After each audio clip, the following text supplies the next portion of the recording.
been granted. But see, when you don't forget how God brought you out in your mess, it keeps you grateful. Come on. It keeps you in a posture of thankfulness. It keeps you in a posture of knowing that I couldn't have done that, so I keep my hands lifted and I keep my mouth open. I keep shouting and praising God because I'm just grateful. Any grateful folk in here?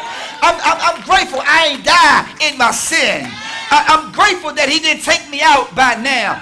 Some of us ought to be in a crazy house. Some of us should be locked up right now in some prison doing time, but God spared you that judgment just because he loved you. Some of you were just like these that we read, but you've been washed by the blood of Lamb. You've been pulled out of darkness into the marvelous light. I'm preaching better than y'all looking at me today. You've been translated into his dear son, and now you got an opportunity to serve God with gladness. That's why you ought to be able to shout when the devil tries to step on your head, because that lets you know, and that implies that God is still with you.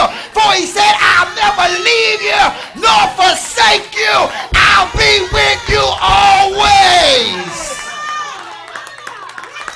even until the end of the earth. I will be right there.